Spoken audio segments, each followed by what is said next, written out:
do not go gentle into that good night.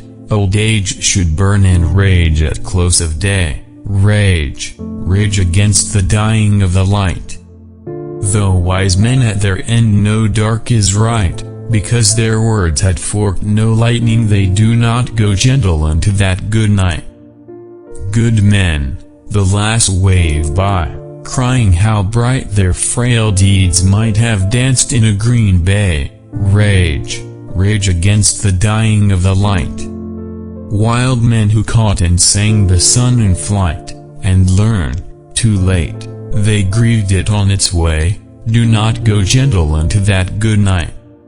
Grave men, near death, who see with blinding sight, blind eyes could blaze like meteors and be gay. Rage, rage against the dying of the light. And you, my Father, there on the sad height, curse, bless me now with your fierce tears, I pray. Do not go gentle into that good night. Rage, rage against the dying of the light.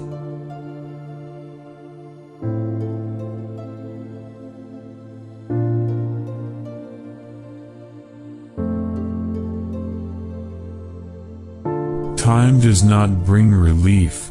You all have lied who told me time would ease me of my pain. I miss him in the weeping of the rain. I want him at the shrinking of the tide. The old snows melt from every mountainside, and last year's leaves are smoke in every lane. But last year's bitter loving must remain heaped on my heart, and my old thoughts abide. There are 100 places where I fear to go, so with his memory, they brim. And entering with relief some quiet place where never fell his foot or shone his face, I say, there is no memory of him here. And so stand stricken, so remembering him.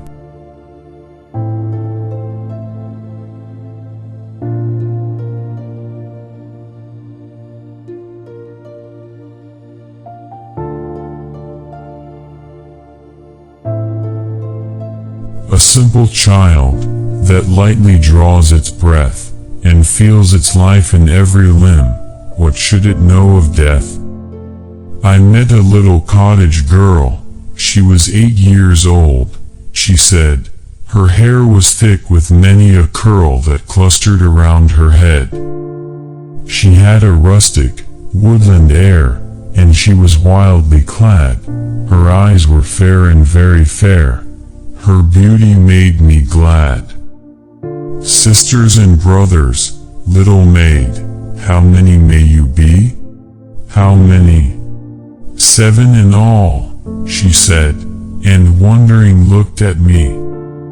And where are they? I pray you to tell. She answered, 7 are we, and 2 of us at Conway dwell, and 2 are gone to sea. 2 of us in the churchyard lie, my sister and my brother, and, in the churchyard cottage, I dwell near them with my mother. You say that 2 at Conway dwell, and 2 are gone to sea, yet ye are 7. I pray you to tell, sweet maid, how this may be. Then did the little maid reply, 7 boys and girls are we, 2 of us in the churchyard lie, beneath the churchyard tree. You run about, my little maid, your limbs are alive, if 2 are in the churchyard laid, then ye are only 5.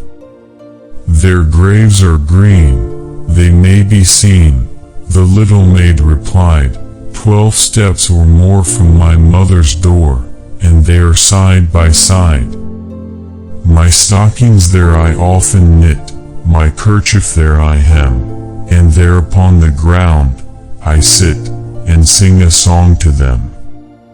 And often after sunset, sir, when it is light and fair, I take my little porringer, and eat my supper there. The first that died was Sister Jane, in bed, she moaning lay, till God released her of her pain, and then she went away. So in the churchyard she was laid, and, when the grass was dry, together round her grave we played, my brother John and I. And when the ground was white with snow, and I could run and slide, my brother John was forced to go, and he lies by her side. How many are you, then, said I, if they too are in heaven? Quick was the little maid's reply, O master, we are 7. But they are dead, those two are dead. Their spirits are in heaven. 'Twas throwing words away, for still the little maid would have her will, and said, Nay, we are 7.